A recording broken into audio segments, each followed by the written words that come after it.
दोस्तों, क्या कभी आपने सोचा है कि हिंदू देवी देवताओं के हाथों में जो अस्त्र शस्त्र होते हैं उनका कोई डीपर मीनिंग होता है? क्या वो सिर्फ एक वेपन है या फिर एक ऐसी चीज को बताते हैं जो हमें जिंदगी जीने का सही तरीका बताती है? दोस्तों, ये बात तो आज पूरी दुनिया मानती है कि हमारा हिंदू धर्म सबसे साइंटिफिक और सबसे प्रैक्टिकल धर्म है। हमारे हिंदू धर्म के सभी रिचुअल्स नेचर और साइंस से कनेक्टेड होते हैं। नमस्ते दोस्तों, और स्वागत है आप सभी का एक और पावरफुल वीडियो में। आज इस वीडियो में हम बात करेंगे हमारे हिंदू धर्म के सभी देवी देवताओं के बारे में और उनके शस्त्रों के असली मतलब के बारे में।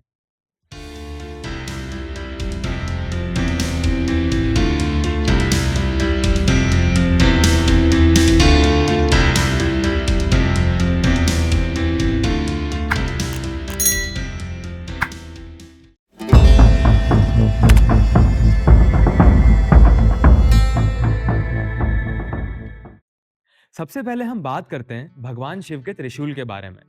भगवान शिव के हाथों में जो त्रिशूल होता है वो सिर्फ एक शस्त्र नहीं, बल्कि उसके पीछे एक डीपर मीनिंग होता है। त्रिशूल के तीन शूल पास्ट, प्रेजेंट और फ्यूचर को बताते हैं। त्रिशूल हमें बताता है कि जीवन में हर चीज का बैलेंस जरूरी है। सुख हो या दुख, हमें दोनों ही सिचुएशंस में अपने दिमाग को स्थिर रखना चाहिए। इसके साथ ही दोस्तों, भगवान शिव के त्रिशूल के तीन कांटे तीन एनर्जीज यानी कि रजोगुण, तमोगुण और सतोगुण को भी बताते हैं। ये तीन एनर्जीज हर एक इंसान के अंदर होती है। रजोगुण मतलब इच्छा, महत्वाकांक्षा और काम करने की इच्छा। तमोगुण मतलब अंधकार, अज्ञान, जब हम बस चले जाते हैं बिना सोच समझ के। और सतोगुण मतलब पवित्रता, शांति और बैलेंस। त्रिशूल हमें बताता है कि लाइफ सिर्फ एक गुण से नहीं चलती, तीनों गुणों का बैलेंस होना जरूरी है।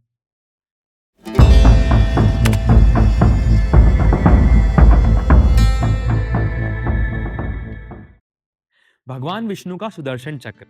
दोस्तों, सुदर्शन में सु का मतलब होता है शुभ और दर्शन का मतलब होता है विजन। सुदर्शन चक्र एक पवित्र दृष्टि है जो हमें सही और गलत में पहचान करना सिखाता है। सुदर्शन चक्र एक सर्कुलर डिवाइन वेपन है जो कि हमेशा भगवान विष्णु के हाथों में होता है। यह इतना पावरफुल होता है कि इससे कोई भी नहीं बच सकता। सुदर्शन चक्र किसी पर भी बिना वजह नहीं चलता। इसका यूज सिर्फ तभी होता है जब धर्म खतरे में हो। सुदर्शन चक्र हमें सिखाता है कि जिंदगी में हमेशा सही रास्ता चुनो, गलत का सामना करने से कभी डरो मत, और यदि आपका कर्म सही है तो भगवान की सुदर्शन दृष्टि हमेशा आपके साथ है।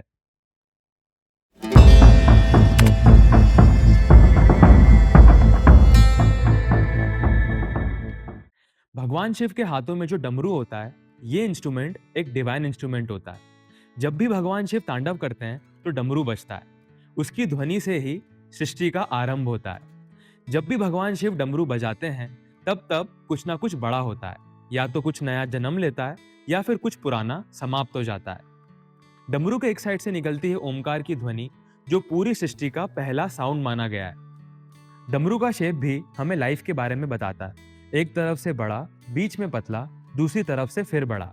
ये लाइफ के फ्लो को दिखाता है। डमरू हमें याद दिलाता है कि हर खुशी के बाद एक चैलेंज जरूर आएगा और हर दर्द के बाद रोशनी जरूर आएगी, और ये साइकिल कभी रुकती नहीं।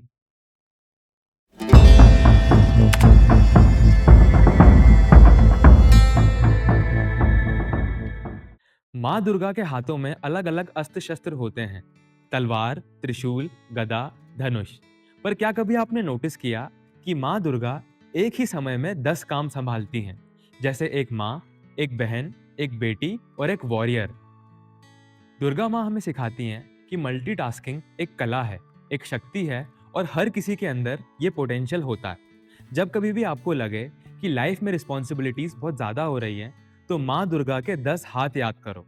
उन्होंने हर रोल को पूरे डेडिकेशन के साथ निभाया, और आप भी निभा सकते हो।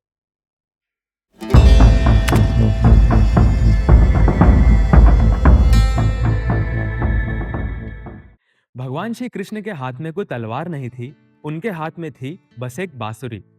भगवान श्री कृष्ण ने महाभारत में युद्ध जरूर लड़वाया, पर अंत में उन्होंने हमेशा प्रेम का रास्ता दिखाया। फ्लूट का म्यूजिक बिना किसी वॉयलेंस के दिल जीत लेता है।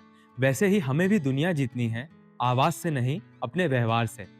बांसुरी हमें सिखाती है कि यदि हम अपने अंदर से गुस्सा, अहंकार और जेलसी को निकाल दें, तो हम भी एक डिवाइन इंस्ट्रूमेंट बन सकते हैं।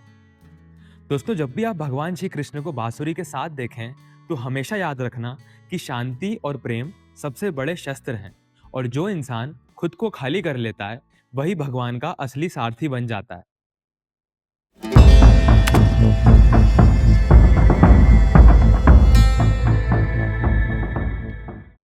भगवान परशुराम का परशु सिंबलाइज करता है अहंकार को खत्म करने का। जब भी कोई राजा या समाज अधर्म की लिमिट क्रॉस करता था, तब भगवान परशुराम का परशु निकलता था। ये हमें बताता है कि लाइफ में कभी भी अहंकार, घमंड और अन्याय को टॉलरेट नहीं करना चाहिए। कभी कभी अपने अंदर के ईगो को भी डिस्ट्रॉय करना पड़ता है, तभी जाके हम एक सच्चे इंसान बन पाते हैं। भगवान परशुराम का परशु हमें रिमाइंड करता है, cut the ego before it cuts your peace. जब ईगो खत्म होगा, तभी हमारी असली स्पिरिचुअल ग्रोथ शुरू होगी।